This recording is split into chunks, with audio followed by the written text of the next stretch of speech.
తమ డిమాండ్ల సాధన కోసం భూపాలపల్లి పట్టణంలో ది కాకతీయ కని లారీ ఓనర్స్ అసోసియేషన్ చేపట్టిన సమ్మె 7వ రోజుకు చేరుకుంది.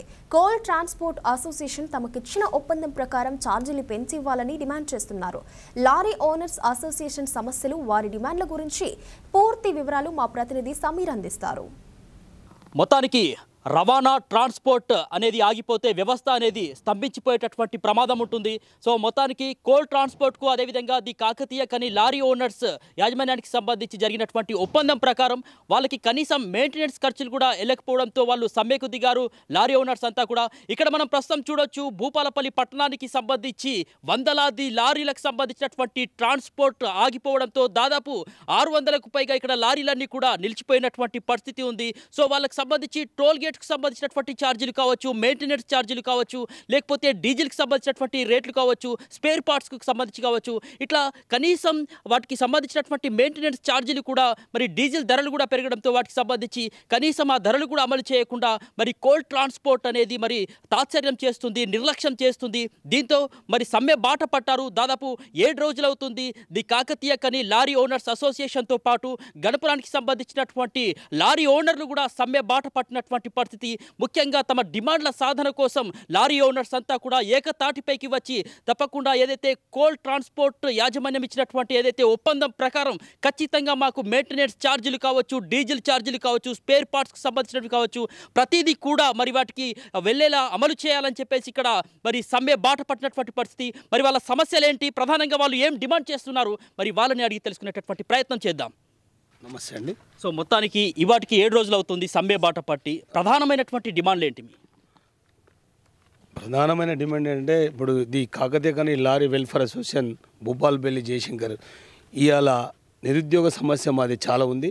ఇవాళ భూములు కోల్పోయి మేము 88లో ఈ భూపాలపల్లిలో కోలుబడింది. ఆ రోజు నుండి సింగరేణిని నమ్ముకొని మేము లారీలు కొనుక్కోవడం జరిగింది. దానివల్ల మెయిన్ ప్రధాన సమస్య ఏంటంటే ఇలా ట్రాన్స్పోర్ట్ మాకు ఉన్న సమస్య ఏంటంటే ఆల్రెడీ ఒప్పందం ఉంది. ప్రతి సంవత్సరం మెయింటెనెన్స్ అనేది మాకు దినదినం వస్తుంది. ఆల్రెడీ దానితో ఒక అగ్రిమెంట్ కూడా చేసుకోవడం జరిగింది. మెయిన్ ఏంటంటే ఇవాళ లారీకి డీజిల్ మెయిన్ సమస్య. ఇవాళ ఆ రోజు 50 రూపాయలు ఉన్న నాడు కూడా ఇదే కిరాయి ఉంది. ఇవాళ 100 రూపాయలు ఉంది.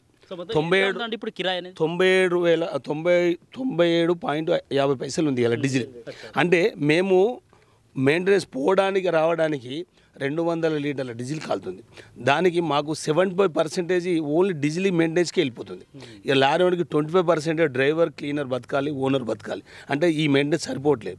మళ్ళీ మెయిన్ సమస్య ఏంటంటే ఇన్సూరెన్స్ ఉంది. ఇన్సూరెన్స్ ఇవాళ థర్డ్ పార్టీ కట్టుకోవాలంటే కూడా 55,000 ఉంది. ఇవాళ మెయిన్ మంచి మోడల్ లారీ కట్టాలంటే 75,000 ఉంది. ఇన్సూరెన్స్లో పోతుంది, డీజిల్లో పోతుంది, వర్కర్ పోతుంది, మెయింటెనెన్స్ పోతుంది. టైర్ ఇవాళ టైరు 40 రూపాయలు ఉన్నది 54 రూపాయలు అయింది. అంటే ట్యాక్సీ అప్పుడు 23 జిల్లాల్లో ట్యాక్సీ 7,500 ఉంటే ఇవాళ 33 జిల్లాల ట్యాక్సీ 13,500 అయింది. అంటే మేము ఎటు పోయినా రవాణా టోల్ ట్యాక్సీలు ఉంది. టోల్ ట్యాక్సీ ఒక బండికి వచ్చి 600 రూపాయలు ఉంది. అప్ అండ్ డౌన్ 1,200 అవుతుంది. ఇలా టోల్ ట్యాక్సీలు, రోడ్ అన్నీ దీన్ని తట్టుకోలేని లారీ రవాణా రంగం చాలా స్తంభించిపోయింది. ఇలా రవాణా రంగం ఏంటంటే అసలు రోడ్ల మీద పరిస్థితి పడదు. ఒక్కొక్క ఓనర్ ఆత్మహత్య చేసుకో పరిస్థితి. ఇలా ఏ ఓనరుడు ఓనర్ దగ్గర కూడా ఇంత బంగారం కూడా లేదు. మనపురం కానీ శ్రీరామ్ కానీ అందులో పెట్టుకొని కిస్తీలు కట్టలేని పరిస్థితులు ఉన్నారు. చాలా ఓనర్ల పరిస్థితి దినక పరిస్థితి. ఇలా పాలక వర్గం కానీ ఇలా డిపార్ట్మెంట్ కానీ సింగరేణి కానీ వీళ్ళను కూర్చుండబెట్టి చర్చించి మాకు ఉపాధి కల్పిస్తారని కూడా అనుకుంటున్నాం. ఎందుకంటే ఇది రాను ఇదే చేస్తే మేము ఇంకా సమ్మెకి కొనసాగించడానికి అవుతుంది. రవాణా రంగం మీద ఇలా ప్రతి విషయము పాలు కానీ కూరగాయలు కానీ ప్రతి రవాణా రంగం మీద ఆధారపడింది. ఏది రావాలన్నా ఇలా లారీ వస్తేనే ట్రాన్స్పోర్ట్ అవుతుంది. ఇలా అన్నిటికీ కూడా సామాన్య మానవులపై పడుతుంది. ఒక్క డీజిల్ పెరగడం వల్ల ప్రతి దాని మీద వెయిట్ పడుతుంది. ప్రతి నూనె కానీ గ్యాస్ కానీ ఏది కానీ ప్రతి ఒక్కరి మీద వెయిట్ పడడం జరుగుతుంది. అంటే రవాణా రంగం మెయిన్ ప్రధానమైన విషయం ఏంటంటే రవాణా ట్రాన్స్పోర్టేషన్ ఉంటేనే ఇలా ఏ అనేది సామాన్య. మొత్తానికి సమ్మెకు దిగి దాదాపు 7 రోజులుగా వస్తుంది. ఎక్కడికక్కడ లారీలు నిలిచిపోయినటువంటి పరిస్థితిలో మరి అటు వైపు నుంచి ఎటువంటి స్పందన లేదా ఇప్పటివరకు? ఇప్పటి వరకు కూడా వాళ్ళకు మనం చెప్పడం కూడా జరిగింది. అసోసియేషన్ ప్రెసిడెంట్ కూడా చెప్పడం జరిగింది. మాట్లాడదాం అనడం కానీ రావడం అది వరకు లేదు. ఇప్పటికి కూడా ఇప్పుడు 7 days అవుతుంది. మనం వాళ్ళకు ఇంటిమేషన్ 3 times కూడా ఇవ్వడం జరిగింది. అసలు ఇవ్వాల్సిన అవసరం కూడా లేదు. వాళ్ళకు కూడా తెలుసు ప్రతి సంవత్సరం ఇట్లా మెయింటెనెన్స్ ఉంటుందనే విషయం ట్రాన్స్పోర్ట్ వ్యవస్థకు వాళ్ళకి తెలుసు. అయినా వాళ్ళు ఏంటంటే మొండి వైఖరిగా పోయి ఇలా లారీలను ఆపితే వాళ్ళకు వాళ్ళే పోయే పరిస్థితి ఏంటంటే అంటే విభజించి పరిపాలన చేసే పరిస్థితి ఇలా ట్రాన్స్పోర్ట్లు చేస్తున్నాం కనుక ఇలా మేము కూడా ఓనర్లను అర్థం చేసుకొని ట్రాన్స్పోర్ట్ వాళ్ళు కూడా ఇక్కడ స్థానికంగా ఉన్న ట్రాన్స్పోర్ట్ వాళ్ళు వాళ్ళ పై ఆఫీసర్లకు తెలుసుకొని వాళ్ళ కంపెనీ వాళ్ళకు కూడా తెలుసుకొని లెటర్ పెట్టి అతి తొందరగా చేస్తారని కూడా ఈ సందర్భంగా చెప్పడం జరుగుతుంది. మొండి వైఖరి కాదు, ట్రాన్స్పోర్టర్ ఓనర్ కలిస్తేనే ఇలా ముందుకు పోగలుగుతుంది. ఎవరొక్కరు కూడా మొండి వైఖరితోనైతే కాదు. ఇలా మేము కూడా కోరుకునేది ఏంటంటే మన భూపాలపల్లి ఎమ్మెల్యే గారు కానీ ఇలా సింగరేణి వ్యవస్థ కానీ ఇలా మమ్మల్ని దృష్టిలో పెట్టుకొని ఈ సమస్యను తొందరగా ఓడగొడతారని కూడా ఈ సందర్భంగా చెప్పడం జరుగుతుంది. సో మీరు చెప్పండి, మొత్తానికి 7 రోజులు కావస్తూ ఉంది. మొత్తానికి ట్రాన్స్పోర్ట్ నిలిచిపోతే ఎక్కడికక్కడ కోల్ కూడా మిగతా వాటి కూడా నిలిచిపోయేటటువంటి అవకాశం ఉంటుంది కాబట్టి మరి ఎక్కడ అనేది నిర్లక్ష్యం జరుగుతుంది? ఎవరు నిర్లక్ష్యం చేస్తున్నారు ఈ విషయంలో? కాకతీయ ఖని లారీ అసోసియేషన్ మరియు అట్లాగే గన్పూర్ లారీ అసోసియేషన్లో దాదాపు 800 లారీలు ఉన్నాయి ఇక్కడ. ఇది బొగ్గు రవాణా మీదనే ఆధారపడి ఈ 800 లారీ ఓనర్లు ఆధారపడి బ్రతికే పరిస్థితి ఉన్నది కాబట్టి మేము 2 నెలల కాల వ్యవస్థ గడుపుతున్నప్పటికీ కూడా కోల్ ట్రాన్స్పోర్ట్ వాళ్ళు దీన్ని తాత్సారం చేసుకుంటా నిర్లక్ష్యం చేసుకుంటూ మేము ఈ లారీ వ్యవస్థ బతికేదాన్ని చాలా సమయం తీసుకుంటా మమ్మలను ఇబ్బందులకు గురి చేస్తున్నారు కాబట్టి మేము ఇంక రాబోయే రోజుల్లో ధర్నా కానివ్వండి, రాస్తారోకో కానివ్వండి చేయడానికి కూడా మేము సిద్ధంగా ఉన్నాం. అట్లాగే కోల్ ట్రాన్స్పోర్ట్ వాళ్ళు సకాలంలో స్పందించకుంటే ఇంకా మా పక్కకున్న ఇల్లందు కానివ్వండి, కొత్తగూడెం పక్కకు బెల్లంపల్లి ఈ ఏరియాలో ఉన్న కోల్ బెల్ట్ ఏరియా కూడా మా మెయింటెనెన్స్కు సంబంధించిన విషయాన్ని వాళ్ళ ద్వారా అక్కడ కూడా యూనియన్లు ఉన్నాయి. ఆ యూనియన్ వాళ్ళను కూడా సంప్రదించి అక్కడి నుండి కూడా మేము ఈ మెయింటెనెన్స్ ఖర్చులు పెంచాలని తప్పకుండా వాళ్ళను కోరి ఈ సమ్మెబాట పట్టేయడానికి కూడా సిద్ధమవుతున్నాం. అట్లాగే సంబంధిత అధికారులు సింగరేణి వాళ్ళు కావచ్చు, లేకపోతే డిపార్ట్మెంట్ కావచ్చు, గౌరవ ఎమ్మెల్యే గారి దృష్టికి కూడా మేము తీసుకుపోవడం జరిగింది. ఎమ్మెల్యే గారు కూడా సానుకూలంగా స్పందించారు సమస్య పరిష్కారానికి కోసం.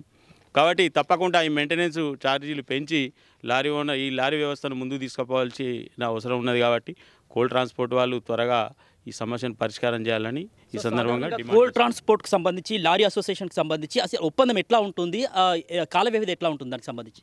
ప్రతి సంవత్సరం Kakatiya Khani lorry అసోసియేషన్కు coal transport వాళ్ళు మెయింటెనెన్స్ కింద తప్పకుండా ఎంతో కొంత పెంచే అగ్రిమెంటు మాకు ఉంది. దాని ప్రకారం పెంచాలనే దాని మీదనే మేము 2 నెలల కాల వ్యవధి ముందే మేము వాళ్ళకు 3 లెటర్లు జారీ చేయడం జరిగింది. ఇంతవరకు వాళ్ళు సమస్యను పరిష్కరించకుండా ఇట్లా నిర్లక్ష్యం చేయడం వలన మేము సమ్మకపోవడం జరిగింది. సో మీరు చెప్పండి. ఇప్పుడు మన భూపాలపల్లి లారీ అసోసియేషను మరియు గన్పూర్ లారీ అసోసియేషను గతంలో ట్రాన్స్పోర్ట్కును లారీ అసోసియేషన్ 2 అసోసియేషన్లకు కలిపి అగ్రిమెంట్ ఉండేది. ఫస్ట్ 1 ఇయర్కి ఒకసారి అగ్రిమెంట్ ఉండేది.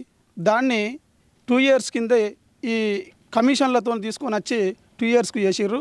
ఆ 2 ఇయర్స్ అగ్రిమెంట్ కూడా గత నవంబరు 1 తారీఖు కాల పరిమితి అయిపోయింది. అప్పటి నుండి మేము 4 సార్లు సమ్మె నోటీసులు ఇవ్వడం జరిగింది.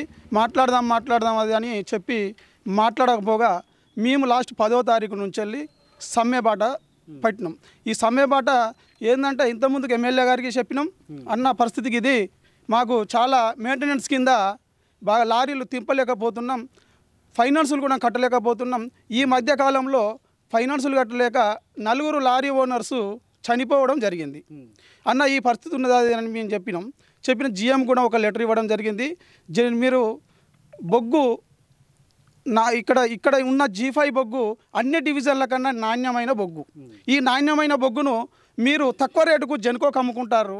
మీరు కమిషన్లు తీసుకున్నా లేకపోతే ఇంకేదన్నా అసలు సింగరేణిలోనే ఇలాంటి బొగ్గు ఈ భూపాలపల్లి డివిజన్ తప్ప వేరే డివిజన్లు ఎక్కడ లేదు. G5 బొగ్గు G5 బొగ్గును తీసుకొని పోయి జెన్కోలో కలుపుతారు. ఎంత 2500 టన్నులకు. ఇక్కడ G5 ప్రైవేటు కంపెనీలకు పరిశ్రమలకు ఇచ్చేది 8500 9500కు. వీళ్ళ అధికారులు లాలుచి పడి ఈ ట్రాన్స్పోర్టర్లను అధికారులు కుమ్మక్కయి ఈ జెన్కో టెండర్ వల్ల ఇక్కడ జీవనోపాధి కొరకు మాకు ఇక్కడ 1988లో ఇక్కడ మైన్స్ ఎన్టీ రామారావు ముఖ్యమంత్రి ఉన్నప్పుడు దాన్ని ఓపెన్ చేసిండు. మా జీవనోపాధి కోసము మా ల్యాండ్స్ పోయినాయి, మా అన్ని రకాలుగా మేము ఇబ్బందులు పడ్డాం. ఈరోజు వాటర్ సోర్సెస్ పూర్తిగా అయిపోయింది. దీన్ని మాకేందంటే అధికారులు అప్పుడున్న అధికారులు కానీ పోలీస్ డిపార్ట్మెంట్ కానీ ఎమ్మెల్యే అప్పుడున్న మన అధికార పార్టీ కానీ మీకు జీవనోపాధి ఇక్కడ ఉన్నది, మీరు లారీలు కొనుక్కొని ఈ విధంగా కోల్ ట్రాన్స్పోర్ట్ చేసుకోండి అది అని చెప్తే మేము కోల్ ట్రాన్స్పోర్ట్ అప్పటి నుండి 1983 నుంచి వెళ్ళి ఈ రోజు వరకు దీన్ని జీవనాధారంగా చేసుకొని మాకు మనకు వర్సెస్ లేవు. మాకు అప్పుడు చదువుకోవాలంటే మా అవయ్య చదివియలేదు, మేము వేరే మార్గాలు లేవు. ఓన్లీ ఒక కాసింపల్లి ఈ మిగతా విలేజ్లల్లో భూపాలపల్లి లారీ అసోసియేషన్కు సంబంధించి 600 లారీలు ఉన్నాయి. గన్పూర్ అసోసియేషన్ కానీ 400 లారీలు ఉన్నాయి. ఈ 1000 లారీలకు దాదాపుగా ఒక 5-6 వేల కుటుంబాలు ఈ ట్రాన్స్పోర్ట్ వారు ఏవట్టి అధికారులు ఏవట్టి మేము రోడ్డు మీద పడవలసి వస్తుంది. ఇప్పటికే ఒక 4 ఓనర్లు ఈ మధ్య కాలంలో చనిపోతే మేము మనిషికి ఎంతో కొంత సాయం 500 మనిషికి ఒక 500 జమ చేసుకొని అతని కుటుంబానికి 4 కుటుంబాలకు 2 లక్షలు మేము ఇవ్వడం కూడా జరిగింది ఆర్థిక సాయంగా. కొంతమంది చిన్న పిల్లగాళ్ళు ఒక ఓనర్కి అయితే 3 ఆడివాళ్ళు, ఆ ఆడిపిల్లలు చిన్నోళ్ళు ఉంటే వాళ్ళకు కూడా మేము 2 లక్షలు ఫిక్స్డ్ డిపాజిట్ చేసి ఇవ్వడం జరిగింది. మాకు లేకున్నా కూడా మేము ఆలోచిస్తున్నాం. ఎప్పటికేమంటున్నామంటే ఈ శాంతియుతంగా ఇప్పటి వరకు శాంతియుతంగా సమ్మె చేస్తున్నాం. ఇప్పుడు మాకు రాష్ట్ర అధ్యక్షుడు నాకు నిన్న ఫోన్ చేశాడు, ఏం జరుగుతుందన్న అది అంటే, అన్న మా పరిస్థితికి ఇది దయనీయంగా ఉన్నది, ట్రాన్స్పోర్ట్ వారు పట్టించుకుంటలేరు, మీరు ఆపుకోపోరన్నారు. ఎమ్మెల్యే గారు ఫుల్ సపోర్ట్ చేసినా కూడా ట్రాన్స్పోర్ట్ వారికి అసోసియేషన్ ప్రెసిడెంట్కి ఫోన్ చేసిండు ఎమ్మెల్యే గారు. చేసి ఇది ఎప్పుడు తొందరగా గొడవట్టురే, వాళ్ళ సమస్య మంచిగా లేదు, వాళ్ళు రోడ్డు మీద పడే అవకాశాలు ఉన్నాయి, ఇప్పటికే లారీలు తిరుగుతూనే ఫైనాన్సులు కట్టుకుంటలేరు, ఇప్పటికే 10 రోజులు అవుతుంది, ఇంకా మీరు 10 రోజులు టైం ఇచ్చిరట మాట్లాడుకుందామని. ఇట్లా అయితే వాళ్ళు మొత్తమే ఇబ్బంది పడతారు, మీరు పట్టుకొని సంబంధిత సిఐ గారికి చెప్పడం కూడా జరిగింది ఎమ్మెల్యే గారు. ఆ సిఐ గారు కూడా ఫోన్ చేసిండు. ఫోన్ చేస్తే ఆయన మాట కేర్ చేస్తలేరు, ఎమ్మెల్యే గారి మాట కేర్ చేస్తలేరు. ట్రాన్స్పోర్ట్ వాళ్ళు బాగా ఇబ్బంది పెట్టి, మన దగ్గర మాత్రమే ఇట్లాంటి పరిస్థితి ఉందా, మిగతా ఏరియాలో కూడా ఇలాగే ఉందా పరిస్థితి? ఒక ఓన్లీ భూపాలపల్లి డివిజన్లో ఇట్లా ఉన్నది. మిగతా డివిజన్లల్లో వాళ్ళు సమయం వచ్చి ఇదే మెయింటెనెన్స్ టైం వచ్చినప్పుడు పెంచుకోవడం జరుగుతుంది. వాళ్ళు యథావిధిగా మంచిగానే పెంచుకుంటారు. ఇక్కడ పెద్ద బడా కాంట్రాక్టర్లు అయ్యారు. ఈ బడా కాంట్రాక్టర్లు అయ్యి మమ్మల్ని నానా ఇబ్బందులు పట్టి అసలు మాకు మన డ్రెస్సులు లేకునే టైంలో మేము ఉంటే వాళ్ళు మంచి బిల్డింగుల మీద మేము ఇచ్చే కమిషన్ల మీద వాళ్ళు పెద్ద అది ఇక కోట్లాదిగా ఎదిగిపోయారు. ఒక్కొక్కరు మామూలుగా ఉన్న వాళ్ళు కోట్లాదిగా ఎదిగిపోయారు. ఇప్పుడు ఈ పరిస్థితులు ఉన్నది. ఇప్పటి వరకు చేసిన శాంతియుతం సమ్మెల మాకు ఇట్లనే చేస్తే మేము మా కుటుంబాలను తీసుకొచ్చి మేము మందుదాగుడా లేకపోతే రోడ్డు మీద చేసుడా మా ఇబ్బందులు మేము బాగా తీవ్రంగా చేస్తామని ఈ జెన్కోకు సంబంధించిన లారీలను కూడా, ఈ కోల్ ట్రాన్స్పోర్ట్ జెన్కోకు సంబంధించిన లారీలను కూడా ఆపుతానని హెచ్చరిస్తున్నాం.